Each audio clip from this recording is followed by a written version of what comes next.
Xbox Live on your Nintendo Switch. That really sounds like something you would see on an internet forum made up by a 12-year-old. Oh, dude, I heard Xbox Live is coming to Nintendo Switch. It doesn't sound like something that would be rooted in reality, but if you've been anywhere on the internet this morning, you would know that yes, indeed, it looks like Xbox Live is coming to the Nintendo Switch, iOS, and Android devices, and a lot of people are talking about this. There's been a lot of speculation, and I kind of want to throw my hat into the mix with that sort of speculation, because I think there's some things that people aren't talking about with this partnership that could be potentially very interesting for both Microsoft and Nintendo. So what is going on? How is Xbox Live coming to the Nintendo Switch? And what does this mean for the future of both Microsoft and Nintendo? That's what we're going to find out in this video. So sit back, relax, make sure you subscribe to the channel, and let's talk about why it's a very smart idea for Xbox Live to come to the Nintendo Switch. Hey, RGT 85. Hey, Sean. Oh my God, it's Stevie Richards!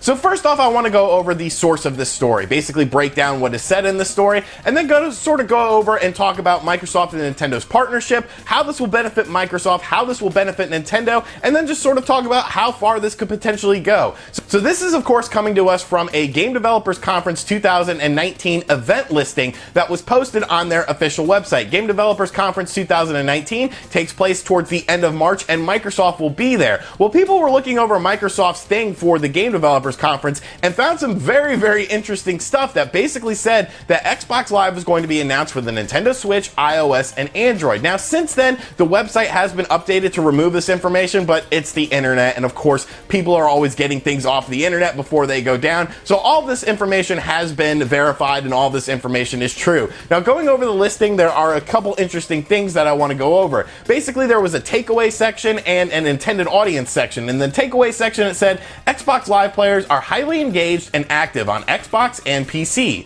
but now they can take their gaming achievement history, their friends list, their clubs, and more with them to almost every screen.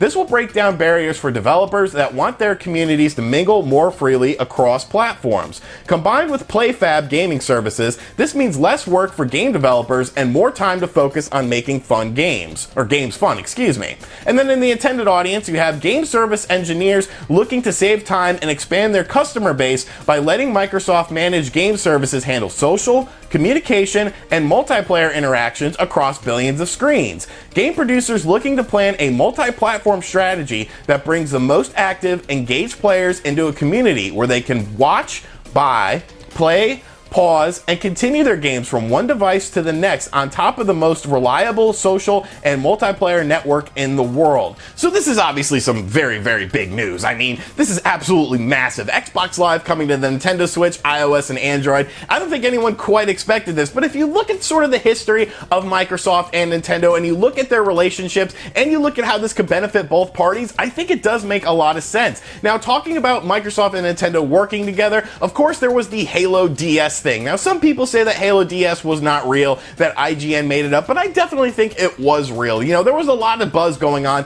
with Halo DS and the potential of Halo coming to the Nintendo DS, and a lot of people just sort of wrote it off as something that would never happen. But you gotta remember, Microsoft has never really been interested in the handheld market. They've never released a handheld system. They've never done anything in the handheld market. So why wouldn't they want to work with what at the time was the best-selling handheld of that generation? So I think Microsoft and Nintendo have been working together for quite a while now, especially when Microsoft bought Rare and all those IPs and things like that. But you even have to look at the Nintendo Switch to see how Microsoft and Nintendo are working together. Obviously, cross-platform play has been very, very big on the Nintendo Switch and the Xbox One. Games like Fortnite, games like Rocket League, you're able to play with people regardless of the platform if you're playing on a Nintendo Switch or you're playing on the Xbox One. And that really sort of made Sony look like the odd man out. It's one of the more progressive things that both Nintendo and Microsoft have done this generation. So obviously there is a working relationship there, and obviously this is something that's going to continue in the future. Now, how would this benefit both Microsoft and Nintendo? What is the sort of reasoning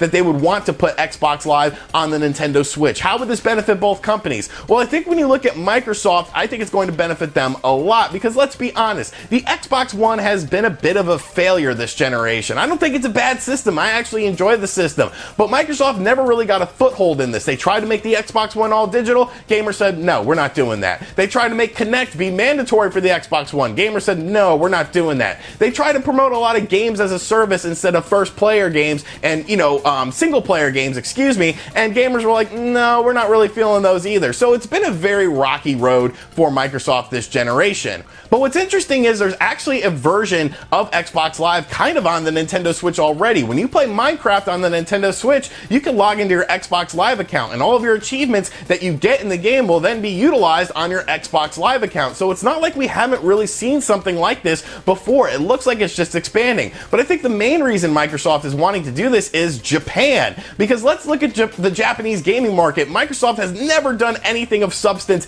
in that market. The Xbox was a failure in Japan because the system was too big. People don't like big systems out there. The controller was huge and gaudy. The Xbox 360, they actually tried to get into that Japanese market with games like Lost Odyssey and Blue Dragon. They tried to do some JRPGs, but just for whatever reason, the Xbox 360 never took off in that region. And of course, the Xbox One just hasn't been selling in Japan either. So by putting Xbox Live on a Nintendo Switch, which the Nintendo Switch is obviously the most popular system in Japan, I think that's a very good thing because you're getting the Xbox brand in front of millions of Japanese gamers' eyes on a daily basis if they choose to get this Xbox Live service, whatever it's going to entail, on their Nintendo Switch. So it's very smart for Microsoft to do this. It's very smart for Microsoft to try to expand because honestly, I don't think Microsoft really likes hardware, and I'm going to save that for another video, but I just think Microsoft is kind of tired of getting into the hardware market. But moving on, we have to talk about how this will benefit Nintendo, and I think it's pretty obvious. Nintendo Switch's online kind of sucks. Let's be honest, it's not a great service. It's definitely lacking basic features that were available on the original Xbox. So by putting Xbox Live on the Nintendo Switch, you're potentially opening up things. It does say in the listing from the Game Developers Conference 2019 post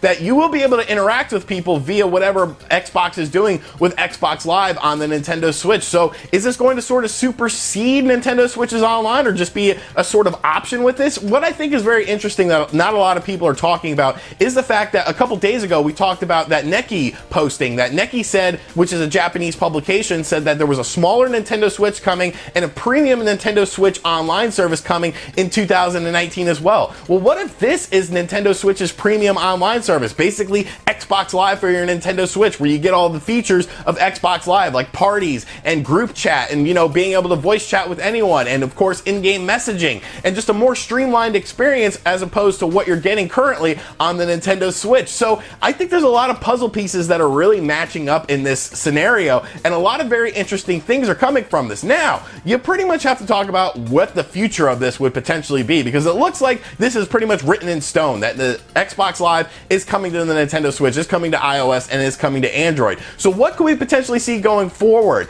I don't really know. I think that's very interesting to think about though, because one thing that I've been thinking about, and I don't necessarily think this is true, so don't quote me on this, but it's something that I've just been exploring in my head. Microsoft is trying a lot of things with cloud services, and they're really trying to sort of explore this territory. A lot of people are saying that there's going to be whatever the successor is to the Xbox One, there's going to be a streaming only device for this Xbox One successor, as well as a standard traditional console. Well, what if they try to bring this streaming stuff to the Nintendo Switch? What if you're able to access things like, Xbox Games Pass via streaming on your Nintendo Switch, and open up this library of Xbox games that you can now play on your Nintendo Switch via streaming? Yes, it won't, supersede standard cartridge games or anything, but it would give people more options. Do I think that that's something that could happen? Maybe in a very minimal capacity. Obviously there's going to be some hitches going on with that. There's probably going to be some licensing stuff as well, but I think that could potentially happen. Could you potentially see Xbox games on a Nintendo platform via streaming via this Xbox Live service? I think you might could. I don't know, but I think you might could. But obviously this is huge video game news. This is absolutely massive. It's only February and we're getting all this crazy stuff. Game Developers Conference 2019 pretty much went from who cares to much watch entertainment. So I'm very curious to see how this all pans out. I'm very curious to see how far this partnership goes and what this actually means for the future of Microsoft and the Nintendo Switch. But I want to know what you guys think of this. So let me know in the comments section down below what you feel about all this. Do you think Xbox Live is going to do well on the Nintendo Switch? Why do you think they're even going with this? Do you think it's going to benefit Microsoft in Japan by being on Nintendo devices? Do you think this is smart for Nintendo to do? Let me know all that in the the comment section down below. And as always, thank you guys for checking out this video. If you're new to the channel, make sure you subscribe and turn on notifications. Check out other videos on the channel. And as always, I will catch you guys on the next video. Later.